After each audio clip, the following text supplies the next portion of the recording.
नमस्कार दोस्तों, मैं हूं पुनीत और आप सुन रहे हैं प्रोग्राम कम्युनिटी कलर्स रेडियो उड़ान पर। और इस वक्त बज चुके हैं रात के 9, दिन शुक्रवार, और कम्युनिटी कलर्स में आप सभी का हार्दिक स्वागत और अभिनंदन है। कम्युनिटी कलर्स एक ऐसा प्रोग्राम जिसमें होती हैं डिसेबिलिटी न्यूज़ और साथ ही साथ होते हैं बहुत सारी इंफॉर्मेशंस, जानकारियाँ, सूचनाएँ और बहुत से नए नए सेगमेंट्स भी। फ़िलहाल न्यूज़ बुलेटिन आप प्रोग्राम कम्युनिटी कलर्स में सुनते हैं जिसमें होती हैं डिसेबिलिटी न्यूज़, और बहुत जल्द हम आपके लिए कोई ना कोई नया सेगमेंट लेकर हाजिर हो जाएंगे प्रोग्राम में। हमारा प्रोग्राम कम्युनिटी कलर्स आप बहुत पसंद करते हैं, प्रोग्राम को बहुत प्यार देते हैं, हम आपके इसके लिए तहे दिल से शुक्रगुजार हैं। हम आपसे ये कहते रहते हैं कि अगर आप किसी तरह का कोई सेगमेंट इस प्रोग्राम में चाहते हैं तो आप हमें सजेशन दिया करें, सुझाव दिया करें, ताकि हम उन्हें अपने इस प्रोग्राम में इम्प्लीमेंट कर सकें।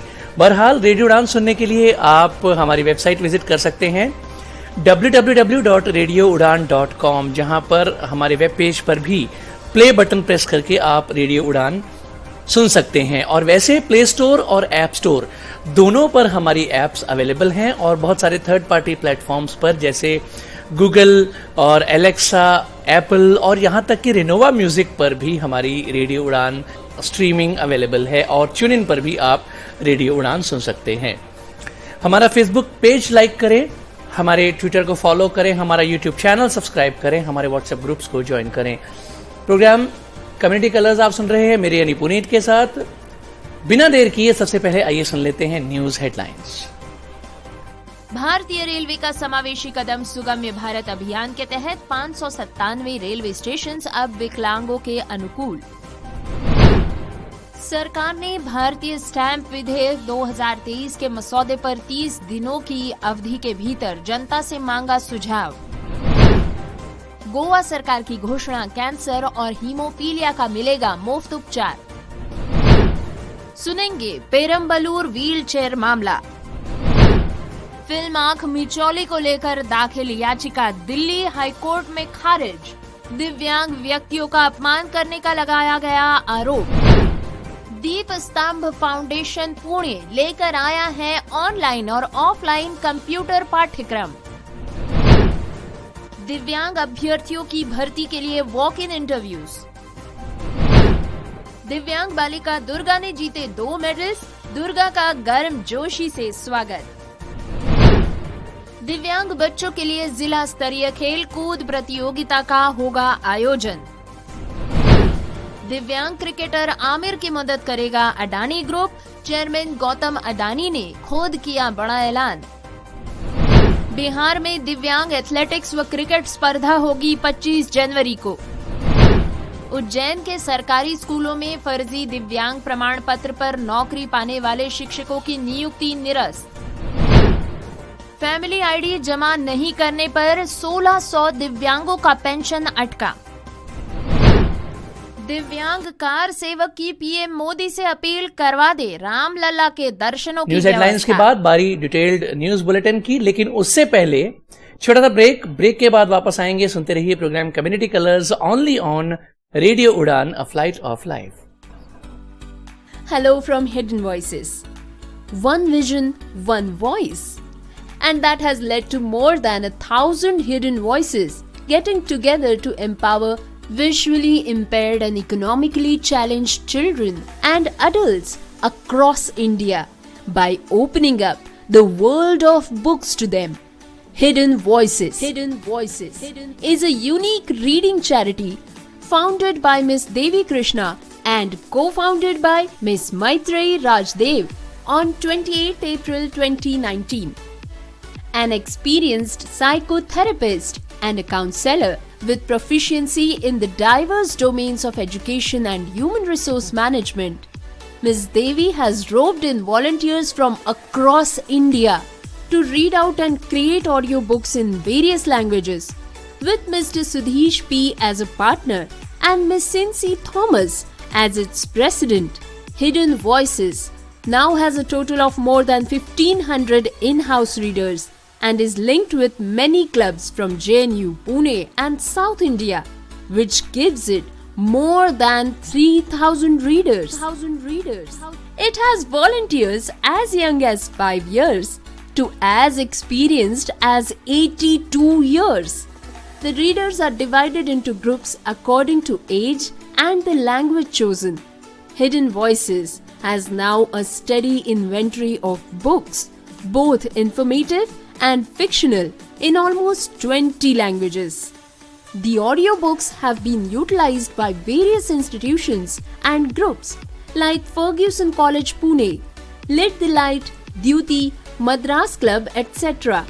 More than 50,000 lives have been touched and enriched by this program. For more information, send us an email on hiddenvoices2020@gmail.com. Programme में आप सभी का स्वागत। डिटेल्ड न्यूज बुलेटिन जारी है। दोस्तों नमस्कार। आ चुका है शुक्रवार और हम हैं तैयार एक बार फिर से लेकर आए हैं आपके लिए आपका favourite news and update show community colours. दोस्तों इस शो में आप डिसेबिलिटी जगत से जुड़ी तमाम लेटेस्ट खबरें, जॉब अलर्ट्स और कई सारी अपडेट्स सुनते हैं जिनके हेडलाइंस आप पहले ही सुन चुके हैं। तो आइए करते हैं शुरुआत शो के डिटेल्ड न्यूज बुलेटिन की। पहली खबर में आज हम सुनेंगे भारतीय रेलवे का समावेशी कदम, सुगम्य भारत अभियान के तहत 597 रेलवे स्टेशन की विकलांगों के अनुकूल बनाए जाने की खबर। दोस्तों मंत्रालय के अनुसार वर्तमान में 372 रेलवे स्टेशन पर 1287 एस्केलेटर स्थापित किए गए हैं, जिनमें से 1144 अप्रैल 2014 और 2023 के बीच स्थापित किए गए हैं, जिनमें अकेले 2023 में 128 शामिल है। दिसंबर 2023 में केंद्र सरकार ने दिव्यांग व्यक्तियों के लिए ट्रेन यात्रा को और अधिक सुलभ बनाने के उद्देश्य से मसौदा दिशा निर्देश पेश किए।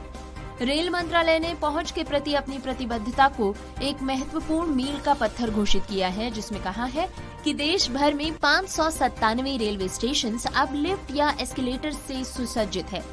ये पहल सरकार के सुगम्य भारत मिशन या सुलभ भारत अभियान के साथ जुड़ी हुई है, जिसका फोकस बुजुर्गों, बीमार और विकलांग व्यक्तियों के लिए आसान आवाजाही की सुविधा प्रदान करना है।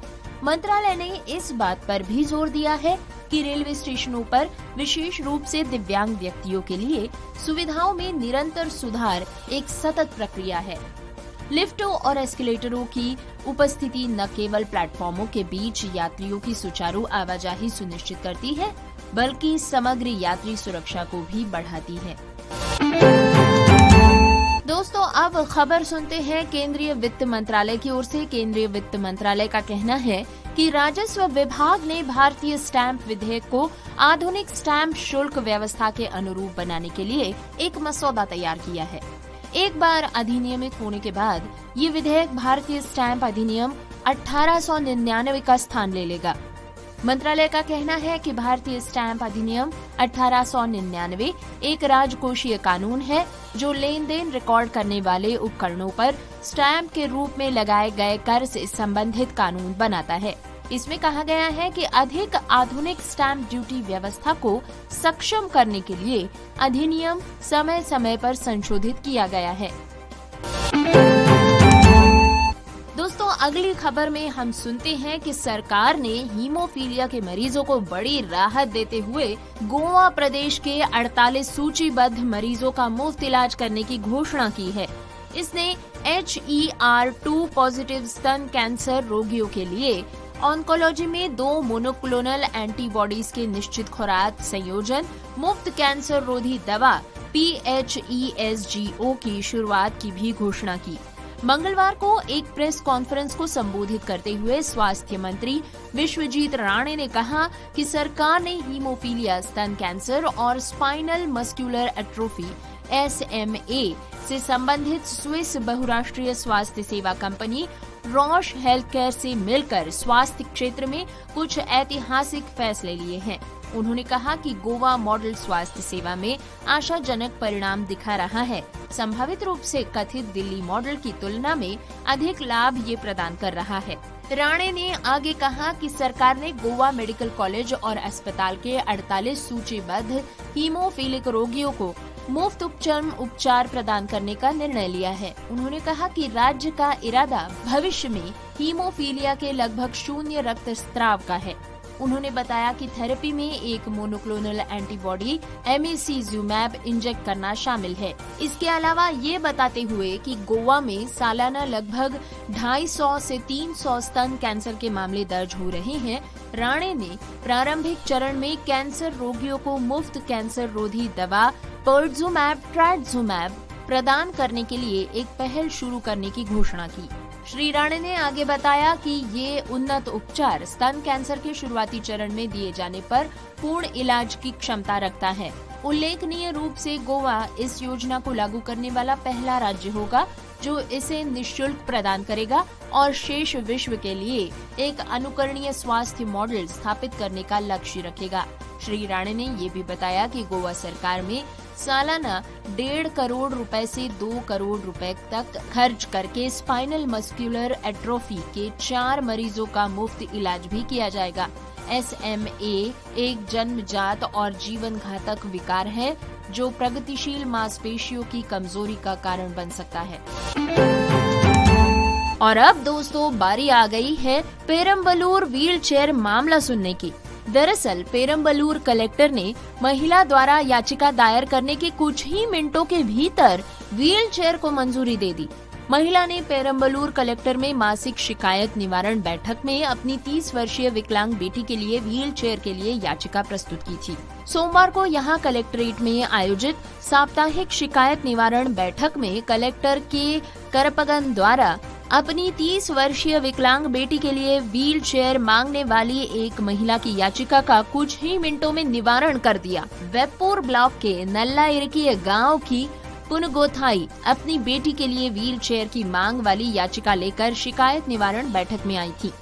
यहां अपनी याचिका में सुश्री पुनगोथाई ने ये कहा कि उनकी बेटी तमीज इलकिया जब 8 साल की थी तो उसे बुखार हो गया था, जिसके परिणाम स्वरूप उसके अंग प्रभावित हुए। पुनगोथाई ने कहा कि वो कई सालों से अपनी बेटी को कंधे पर उठा रही हैं। उनकी बेटी को दिए गए उपचार से वांछित परिणाम नहीं मिल पाए। सुश्री ने कहा कि दिव्यांग कल्याण विभाग द्वारा उनकी बेटी को दी जाने वाली मासिक वित्तीय सहायता का उपयोग उसकी दवाइयों को खरीदने में किया जाता है। याचिका में पुनगोथाई ने ये भी उल्लेख किया कि उनके पति बुढ़ापे के कारण काम पर जाने में असमर्थ है। सुश्री ने कहा कि परिवार को कलैगनार मगलिर उरिमाइथितम के तहत 1000 रुपए मिलते थे जो उनके लिए उपयोगी था। पुनगोथाई ने आगे ये भी कहा कि उनकी बेटी के लिए व्हील चेयर से उनकी बेटी को काफी फायदा होगा। याचिका के बारे में पूछताछ करने के बाद कलेक्टर करपगम ने तुरंत ही निर्देश दे दिए कि सुश्री को व्हील चेयर प्रदान की जाए। पुनगोथाई की बेटी को दिव्यांग कल्याण विभाग के माध्यम से कुछ ही मिनटों में व्हील चेयर दे दी गई, जिससे सुश्री बहुत ही प्रसन्न हुई। एक आधिकारिक विज्ञप्ति में कहा गया है कि पुनगोथाई ने कलेक्टर को बहुत धन्यवाद दिया। दोस्तों, खबर दिल्ली हाई कोर्ट से।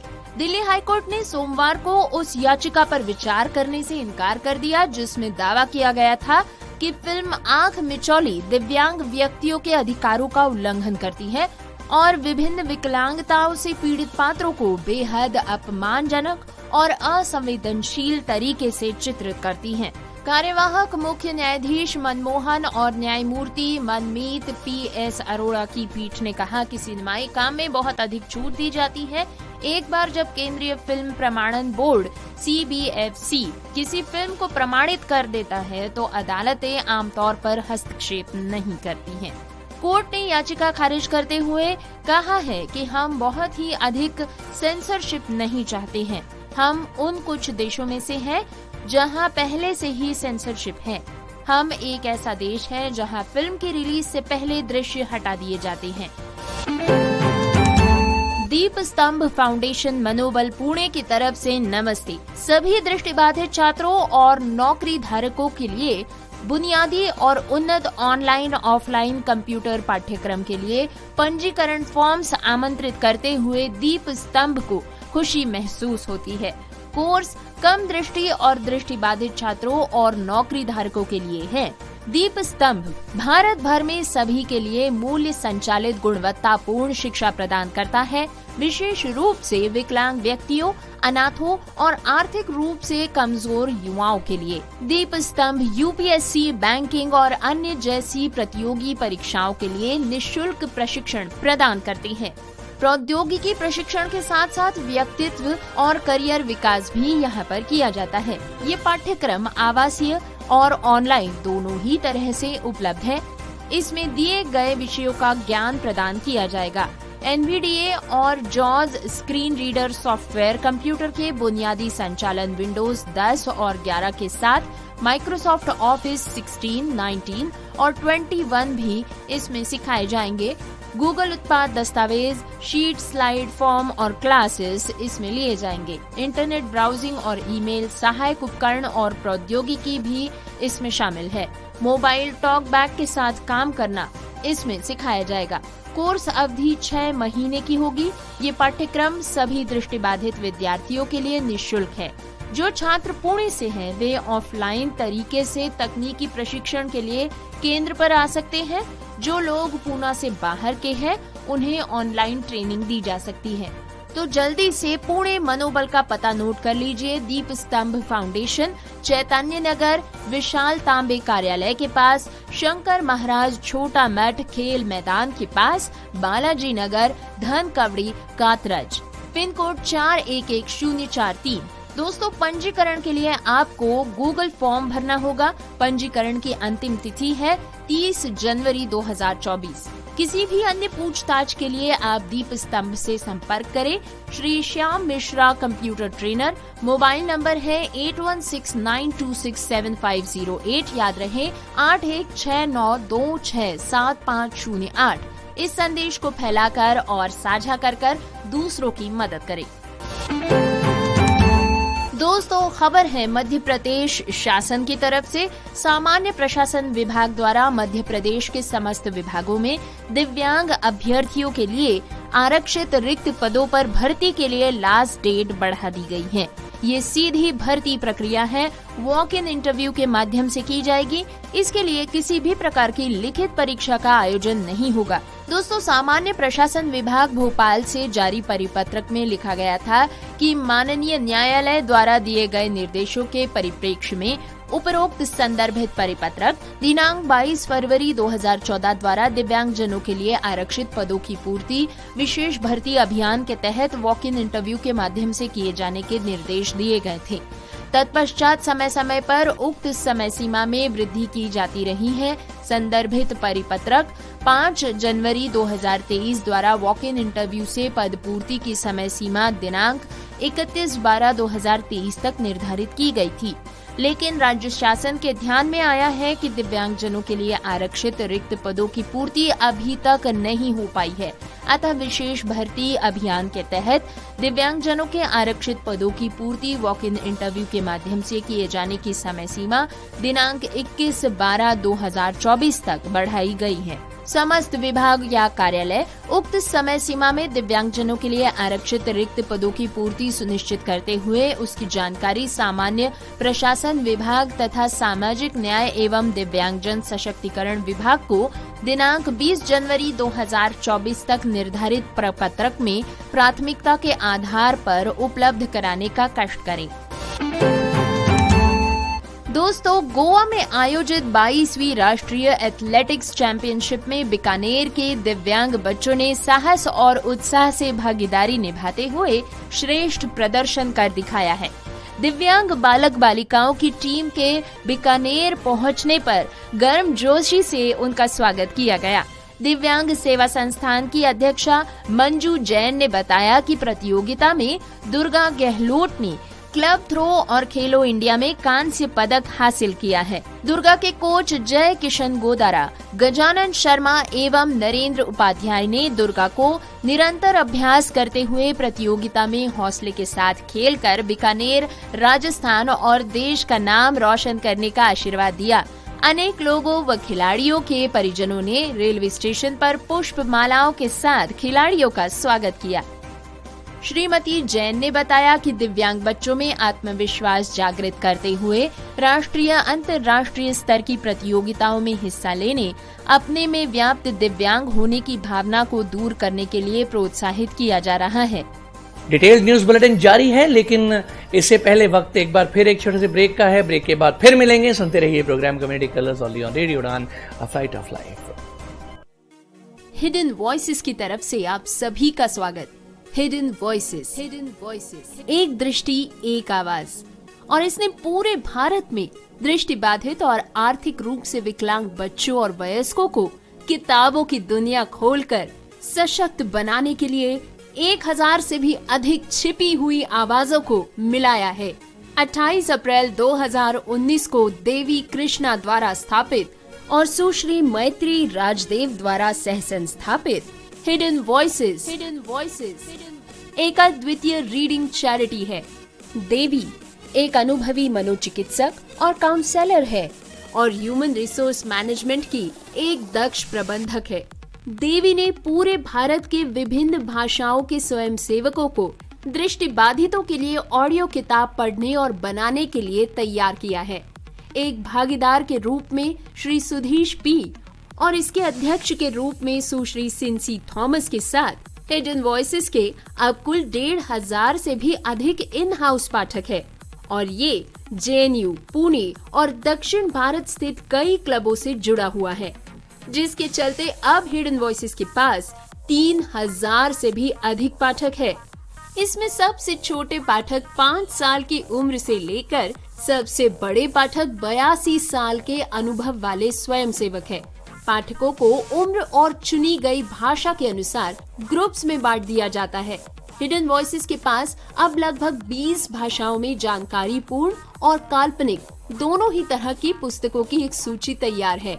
इन ऑडियो पुस्तकों का उपयोग विभिन्न संस्थानों और समूहों जैसे कि Fergusson college Pune, lead the light, Dyuti, Madras club आदि द्वारा किया गया है। इस कार्यक्रम ने 50,000 से भी अधिक लोगों की जिंदगी को समृद्ध बनाया है। अधिक जानकारी के लिए हमें ईमेल करें hiddenvoices2020@gmail.com पर। प्रोग्राम में आप सभी का स्वागत। डिटेल न्यूज बुलेटिन जारी है। दोस्तों, खबर सुनते हैं झारखंड के बोकारो से। शिक्षा विभाग की ओर से समावेशी शिक्षा को लेकर दिव्यांग बच्चों के लिए जिला स्तरीय खेल प्रतियोगिता का यहां पर आयोजन किया जाने वाला है। ये जानकारी देते हुए जिला शिक्षा पदाधिकारी जगन्नाथ लोहार ने बताया कि इस जिला स्तरीय खेल प्रतियोगिता में जिले के विभिन्न प्रखंडों में स्थित सरकारी स्कूलों के दिव्यांग छात्र छात्राएं हिस्सा ले सकते हैं। उन्होंने बताया कि इस जिला स्तरीय खेलकूद प्रतियोगिता का आयोजन जैप 4 ग्राउंड में किया जाएगा, जिसमें खेल के सभी सरकारी स्कूलों के प्रखंडों से मध्य विद्यालय, उच्च विद्यालय व उच्चतर माध्यमिक विद्यालय के दिव्यांग छात्र छात्राएं विभिन्न स्पर्धाओं में हिस्सा लेंगे। अधिकतम 10 दिव्यांग छात्र प्रतिभागी बच्चों को प्रखंड के रिसोर्स शिक्षक के साथ भेजना अनिवार्य होगा। आवश्यकता के अनुसार इसी कार्य के लिए प्रखंड साधन सेवी व संकुल साधन सेवी की भी मदद ली जाएगी। इस खेलकूद प्रतियोगिता के आयोजन में सहयोग के लिए सभी रिसोर्स शिक्षक पात्रता स्थल पर उपस्थित होना अनिवार्य है।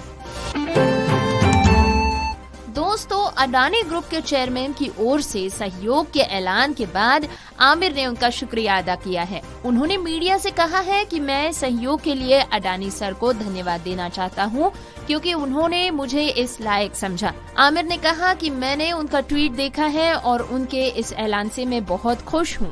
जम्मू कश्मीर के बिज बेहरा के वाघामा गांव के 34 वर्षीय दिव्यांग क्रिकेटर आमिर हुसैन लोन, इनका एक वीडियो सोशल मीडिया पर हाल ही में वायरल हुआ था, जिसके बाद अडानी ग्रुप के चेयरमैन गौतम अडानी ने उनकी मदद का ऐलान किया।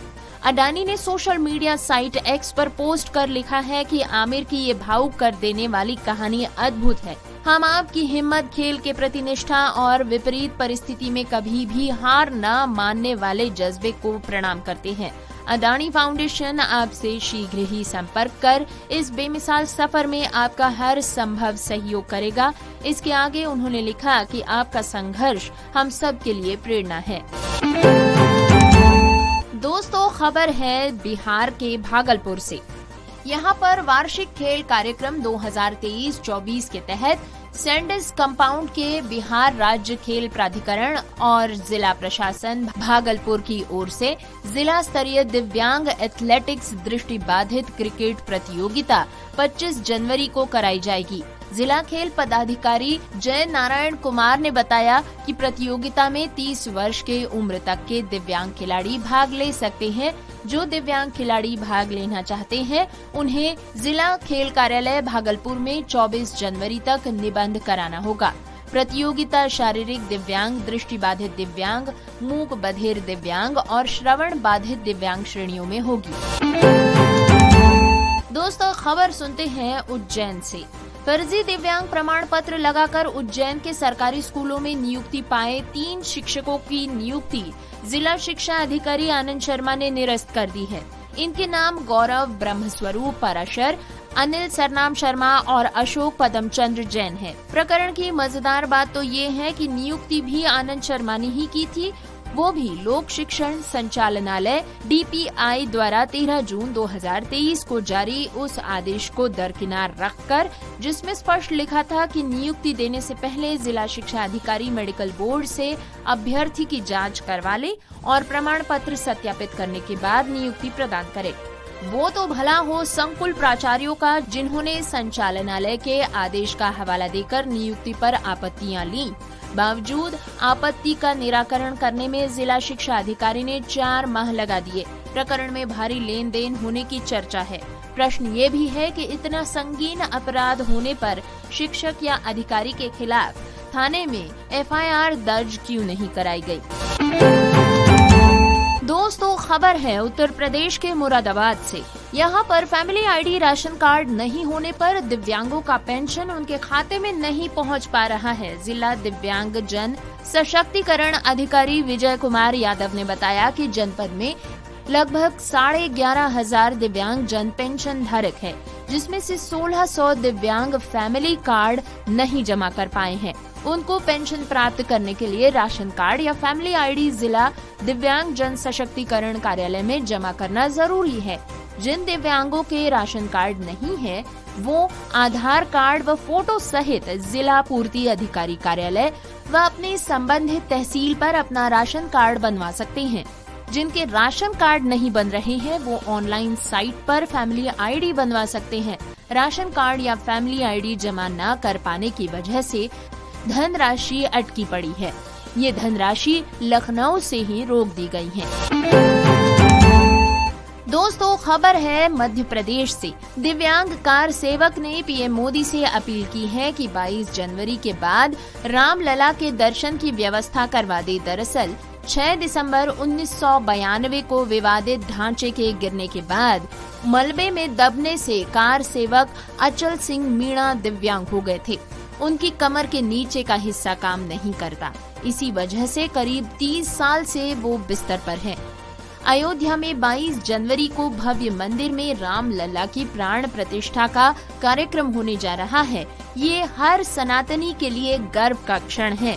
वर्षों के बाद रामलला अपने मंदिर में विराजित होने जा रहे हैं। ऐसे में कार सेवकों का भी उत्साह चरम पर है। उनका लंबा संघर्ष अब साकार हो रहा है। ऐसे में कार सेवा के दौरान दिव्यांग हुए मध्य प्रदेश के एक शख्स ने PM मोदी को रामलला के दर्शन का लाभ कराने की भावुक अपील की है। तो डिटेल्ड न्यूज बुलेटिन के बाद हम आपको सिर्फ इतना कहना चाहेंगे कि आपको हमारा प्रोग्राम कैसा लगा हमें बताइएगा जरूर। अपना फीडबैक जितने तरीके ऊपर पहले हम रेडियो उड़ान सुनने के आपको बता चुके हैं, उनमें से किसी भी तरीके से आप अपना फीडबैक हम तक पहुंचा सकते हैं। अपने फीडबैक हमें जरूर दीजिए ताकि हम इस प्रोग्राम को बेहतर बना सके। बहरहाल अब प्रोग्राम के अंजाम की बारी। प्रोग्राम के आखिर में न्यूज हेडलाइंस एक बार फिर। भारतीय रेलवे का समावेशी कदम सुगम्य भारत अभियान के तहत 597 रेलवे स्टेशन अब विकलांगों के अनुकूल। सरकार ने भारतीय स्टैंप विधेयक 2023 के मसौदे पर 30 दिनों की अवधि के भीतर जनता से मांगा सुझाव। गोवा सरकार की घोषणा, कैंसर और हीमोफीलिया का मिलेगा मुफ्त उपचार। सुनेंगे पेरम्बलूर व्हील चेयर मामला। फिल्म आंख मिचौली को लेकर दाखिल याचिका दिल्ली हाईकोर्ट में खारिज। दिव्यांग व्यक्तियों का अपमान करने का लगाया गया आरोप। दीप स्तंभ फाउंडेशन पुणे लेकर आया है ऑनलाइन और ऑफलाइन कंप्यूटर पाठ्यक्रम। दिव्यांग अभ्यर्थियों की भर्ती के लिए वॉक इन इंटरव्यूज। दिव्यांग बालिका दुर्गा ने जीते 2 मेडल्स, दुर्गा का गर्मजोशी से स्वागत। दिव्यांग बच्चों के लिए जिला स्तरीय खेल कूद प्रतियोगिता का होगा आयोजन। दिव्यांग क्रिकेटर आमिर की मदद करेगा अडानी ग्रुप, चेयरमैन गौतम अडानी ने खुद किया बड़ा ऐलान। बिहार में दिव्यांग एथलेटिक्स व क्रिकेट स्पर्धा होगी 25 जनवरी को।